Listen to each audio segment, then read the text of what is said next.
नमस्कार साथियों और मेरे सम्मानीय वरिष्ठ नागरिकों, मैं हूं Rakesh Kumar Sharma, university gold medalist, और आप देख रहे हैं अपना पसंदीदा चैनल मेडल स्कॉलर। साथियों, आज एक बड़ा मुद्दे पर बात करेंगे जो कि है ओपीएस सीएपीएफ से जुड़ा हुआ, यानी ओल्ड पेंशन सिस्टम, जो कि सेंट्रल आर्म्ड पुलिस फोर्सेस के जवानों से जुड़ा हुआ है, जिसमें 11 लाख जवानों की पेंशन पर बड़ा अपडेट आया है। इन्हें मिलेगी पुरानी पेंशन और बाकी को करना होगा इंतजार। अगली सुनवाई की तारीख दी है 5 अगस्त 2024 को। तो किन को मिलेगी पेंशन और किन के हिस्से में आया है इंतजार, इस खबर को विस्तार से जानने के बाद आपको पता चलेगा। केंद्रीय गृह मंत्रालय की ओर से इस बाबत आदेश जारी हो चुके हैं। तो चलिए साथियों, शुरू करते हैं, इस खबर को विस्तार से जानते हैं। साथियों, मैं आपको बता दूं, केंद्रीय अर्धसैनिक बलों के ऐसे कार्मिक जिन्हें ज्वाइनिंग के बाद राष्ट्रीय पेंशन प्रणाली यानी एनपीएस में शामिल कर दिया गया था, अब वे दोबारा से पुरानी पेंशन योजना यानी ओपीएस का लाभ ले सकेंगे। केंद्रीय गृह मंत्रालय की ओर से इस बाबत आदेश जारी हो चुके हैं और जिन पर यह आदेश लागू है साथियों, उनमें एसएसबी, बीएसएफ, सीआईएसएफ और आईटीबीपी शामिल है। पुरानी पेंशन बहाली का इंतजार कर रहे केंद्रीय अर्धसैनिक बल यानी सीएपीएफ के 11 लाख जवानों अफसरों के लिए बड़ा अपडेट है। इन बलों के कुछ जवानों और अधिकारियों को एनपीएस से बाहर निकालकर उन्हें ओपीएस में शामिल किया जाएगा। केंद्र सरकार इसके लिए राजी है। और दूसरा जो मामला है साथियों, वो है बाकी बचे जवानों का है। इसमें 10 लाख से अधिक जवान और अधिकारी शामिल हैं। दिल्ली उच्च न्यायालय ने पिछले साल 11 जनवरी को दिए अपने एक अहम फैसले में केंद्रीय अर्धसैनिक बलों यानी सीएपीएफ को भारत संघ के सशस्त्र बल माना था। अदालत ने इन बलों में लागू एनपीएस को स्ट्राइक डाउन कर ओपीएस लागू करने की बात कही थी। इस फैसले पर केंद्र सरकार ने सुप्रीम कोर्ट में जाकर के स्टे ले लिया था। अब इस मामले की सुनवाई अगस्त 2024 में होगी। सर्वोच्च अदालत ने कहा है कि 5 अगस्त 2024 से जो सप्ताह शुरू हो रहा है उसमें केस को लिस्ट करें। याचिकाकर्ता विशेष अनुमति याचिका यानी एसएलपी में संशोधन भी कर सकते हैं, कोई नया दस्तावेज जोड़ सकते हैं। सर्वोच्च अदालत में याचिकाकर्ताओं की तरफ से जवाब फाइल किया जाएगा। एनपीएस को स्ट्राइक डाउन करने की बात क्या है, आइए जानते हैं। बता दें कि केंद्रीय बलों के जवानों ने गत वर्ष दिल्ली हाई कोर्ट में अपने हक की लड़ाई जीती थी। केंद्रीय अर्धसैनिक बलों को भारत संघ के सशस्त्र बल मानते हुए अदालत ने इनमें लागू एनपीएस को स्ट्राइक डाउन करने की बात कही। हाई कोर्ट ने अपने फैसले में कहा था, चाहे कोई आज इन बलों में भर्ती हुआ हो, पहले कभी भर्ती हुआ हो या आने वाले समय में भर्ती होगा, सभी जवान और अधिकारी पुरानी पेंशन स्कीम के दायरे में आएंगे। केंद्र सरकार ने हाई कोर्ट के फैसले को लागू नहीं किया। केंद्र सरकार को सुप्रीम कोर्ट में फरवरी 2024 तक स्थगन आदेश मिल गया। अब सर्वोच्च अदालत ने एसएलपी नंबर 22511/2023 तथा 21758/2023 और डायरी नंबर 52544/2023 व 613/2004 में कहा है कि 5 अगस्त 2024 से जो सप्ताह शुरू हो रहा है उसमें इस केस को लिस्ट करें। सर्वोच्च अदालत ने एसएलपी में संशोधन करने की भी इजाज़त दे दी है। ये वही मैटर है साथियों, जैसे नोशनल इंक्रीमेंट पर सेंट्रल गवर्नमेंट अड़ियल रवैया लगाए हुए है। यहाँ पर जवानों की जीत हुई है हाई कोर्ट में, लेकिन उन्होंने सुप्रीम कोर्ट में जाकर के स्टे लिया और आज भी इस मामले को लंबित किए हुए हैं। अब बात करते हैं केवल किनको मिलेगा पुरानी पेंशन का फायदा और किन्हें नहीं मिलेगा, आइए चर्चा करते हैं। साथियों, मैं आपको बता दूं कि केंद्रीय अर्धसैनिक बलों के ऐसे कार्मिक जिन्हें ज्वाइनिंग के बाद एनपीएस में शामिल कर दिया गया था, अब वो दोबारा से पुरानी पेंशन योजना यानी ओपीएस में आ सकेंगे। केंद्रीय गृह मंत्रालय की ओर से इस बाबत आदेश जारी हो चुके हैं। हालांकि ये केस भी सर्वोच्च अदालत तक पहुंचा है। खास बात यह है कि इसमें केंद्र सरकार भी कुछ शर्तें पूरी करने वाले कर्मियों को ओपीएस में शामिल करने के लिए राजी हो गई है। अब कौन से हैं वो कार्मिक, आइए मैं बताता हूं।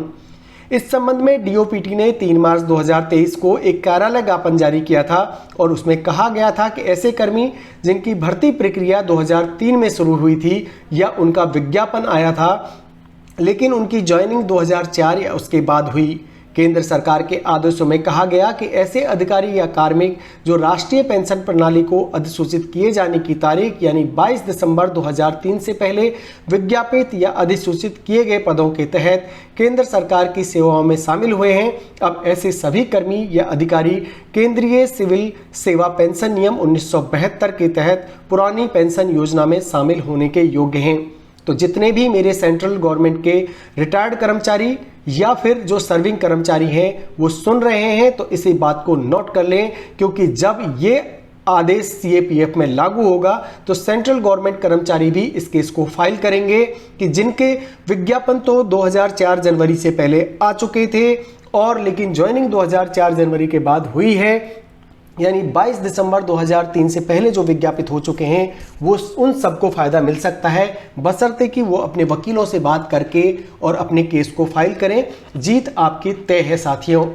अब बात करते हैं, केंद्र सरकार ने दिया था एक विकल्प। सीएपीएफ के अलावा दिल्ली पुलिस, केंद्र सरकार के दूसरे कर्मियों को भी 31 अगस्त तक एक विकल्प देने के लिए कहा गया। सरकार ने कहा कि कोई भी योग्य कार्मिक इस विकल्प से दूर ना रहे। संबंधित विभागों द्वारा सभी योग्य कर्मियों तक यह सूचना पहुंचाने का हर संभव प्रयास किया गया। इसके लिए वायरलेस पर सूचना, रोल कॉल के दौरान कार्मिकों को यह जानकारी दी गई। ये एक बारगी विकल्प था। गत वर्ष 31 अक्टूबर तक सभी विभागों में इस प्रक्रिया को पूरा करने के लिए कहा गया। सरकार ने कहा अगर कोई योग्य कर्मचारी उक्त अवधि तक पुरानी पेंशन योजना का विकल्प नहीं चुनता है तो इसका मतलब यह निकाला जाएगा वह कर्मी राष्ट्रीय पेंशन प्रणाली में रहने का इच्छुक है, उसे एनपीएस के तहत लाभ प्रदान किए जाएंगे। कोई भी योग्य कर्मचारी अब इन दोनों योजनाओं में कोई एक विकल्प चुन लेता है तो अंतिम विकल्प माना जाएगा, उसके बाद विकल्प में कोई बदलाव नहीं होगा। तो ये एक रेंडमली एक योजना सरकार ने दी, केंद्र सरकार ने, कि जो भी 22 दिसंबर 2003 से पहले पद विज्ञापित हो गए थे, अधिसूचित हो गए थे, उन सभी कर्मियों को एनपीएस से हटाकर ओपीएस में डालने पर केंद्र सरकार राजी हो गई और ऐसे कर्मचारियों से उनके ऑप्शन फॉर्म भी भरवा लिए गए। लेकिन बात तब आई साथियों जब सुप्रीम कोर्ट ने डिसमिस कर दी थी सभी एसएलपी। आइए जानते हैं क्या है मैटर। साथियों, केंद्र सरकार द्वारा उक्त निर्णय लेने से पहले ही यह केस अदालत में चल रहा था। इस मामले में भी केंद्र सरकार ने अनेक एसएलपी फाइल की थी, लेकिन सर्वोच्च न्यायालय ने गत माह ही इन्हें डिसमिस कर दिया। 23 एसएलपी ऐसी थी जिनमें डायरी नंबर ही अलॉट हुआ था, इन्हें भी डिसमिस कर दिया गया। अब दिसंबर 2003 से पहले जितने भी कर्मियों की भर्ती प्रक्रिया शुरू हुई थी लेकिन ज्वाइनिंग 2004 में या उसके बाद हुई, वे सभी ओपीएस के दायरे में आएंगे। सुप्रीम कोर्ट ने अपने आदेश को रिकॉल करने की छूट भी सरकार को दी है, मतलब अगर कहीं पर कोई गलती रह गई है तो सरकार उसमें सुधार कर सकती है। इस मामले की प्रक्रिया चलती रहेगी, जबकि दूसरे केस में अगस्त 2024 तक का जवाब फाइल करने होंगे। तो साथियों, दो केस यहां पर चल रहे हैं। एक तो सभी कर्मियों को ओपीएस में आना चाहिए क्योंकि वो आर्म फोर्सेस की तरह ही काम करते हैं, सेंट्रल आर्म फोर्सेस के साथ काम करते हैं, चाहे बात आईटीबीपी की हो, चाहे सीआरपीएफ की हो या सीआईएसएफ की हो या एसएसबी की हो, तो इन सब का हक उनको मिलना चाहिए, ऐसा उनका कहना है। और मेडल स्कॉलर भी इस मांग को जायज़ ठहराता है क्योंकि यूनिफॉर्म पर्सनल है, बराबर की सेवा देते हैं, बॉर्डर पर रहते हैं। अब बीएसएफ भी बॉर्डर पर काम करती है तो क्यों ना उनको आर्म फोर्सेस की तरह ही काउंट किया जाए। जबकि दूसरा जो केस है कि जो जनवरी 2004 के बाद जिनका नोटिफिकेशन आया या भर्ती हुई, उन्हें भी यह हक मिलना चाहिए और उसी की तारीख दी गई है अगस्त 2024 को। तो साथियों, आपको हमारा आज का ये व्यू पॉइंट कैसा लगा और मेडल स्कॉलर इस मांग को पुरजोर तरीके से उठाएगा हमारे सभी साथियों के लिए जो भी सर्विस कर रहे हैं सीआरपीएफ में, एसएसबी में, सीआईएसएफ में या आईटीबीपी में या दिल्ली पुलिस में, उन सब की इस जायज मांग का मेडल स्कॉलर पुरजोर तरीके से समर्थन करता है और भारत सरकार से मांग करता है कि इन सब को पुरानी ओपीएस मिलनी चाहिए, ओल्ड पेंशन स्कीम मिलनी चाहिए, क्योंकि ये सभी भी आर्म फोर्सेस की तरह ही काम करते हैं, दिन रात ड्यूटी करते हैं, मेहनत करते हैं, क्यों ना इनका हक मारा जाए। जब यूनिफॉर्म पर्सनल है तो उनको उनका हक मिलना चाहिए। साथ ही उन सभी सेंट्रल गवर्नमेंट कर्मचारियों के हक में भी मेडल स्कॉलर खड़ा होता है जो कि आज भी वंचित हैं अपने अधिकारों से। सरकार ने एक कमेटी बैठाई है, आशा करते हैं कि कुछ ना कुछ अच्छा ही इसका नतीजा निकलेगा। अगर फिर भी सरकार नहीं सुनती है साथियों, तो आपको उठ खड़ा होना होगा। आपको अपनी मांगों को जायज प्लेटफॉर्म पर रखना होगा, शांतिपूर्वक अपने आंदोलन करने होंगे ताकि सरकार आपकी बात को माने। और एक और, जो कि आज एनपीएस के अंदर 4,000, 5,000, 7,000 जो पेंशन मिलती है, जिसमें कि खर्चा चलना मुश्किल होता है, उसको कुछ ना कुछ ऐसा सरकार निश्चित करे कि एक एनपीएस के अंदर भी एक निश्चित सीमा तक दे कि इतने से कम आपको मिनिमम पेंशन तो मिलेगी ही। यानी सरकार अगर एनपीएस को लागू रखना चाहती है तो मिडिल स्कॉलर मांग करता है कि एक निश्चित दायरा जिसमें एक आदमी का आराम से अपने परिवार को पालन पोषण कर सके, कम से कम उतनी पेंशन आप फिक्स कीजिए कि इतना तो आपको मिलेगा ही। तो साथियों, मैं आशा करता हूं कि आपने चैनल को सब्सक्राइब कर लिया होगा। इसी तरह की खबर हम उठाते हैं अपने साथियों के लिए, अपने पेंशनर्स के लिए, और विद्यार्थियों को पढ़ाते हैं RPSC first grade, second grade Hindi से, यूजीसी नेट हिंदी से।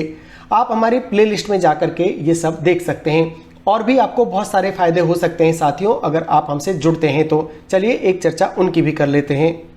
साथियों, अगर आप सब्सक्राइब करते हैं तो इससे आपकी सोच पॉजिटिव बनती है, क्योंकि मिडिल स्कॉलर बिना किसी शुल्क के कोई कोर्स नहीं भेजता है, किसी तरह का कंटेंट नहीं भेजता है, केवल निस्वार्थ भाव से सेवा करता है और उन सब मुद्दों पर बेबाक चर्चा करता है जो जुड़े हैं आपकी सिक्योरिटी से, आपकी पेंशन से, आपके वेतन से या आपके परिवार की उन्नति से।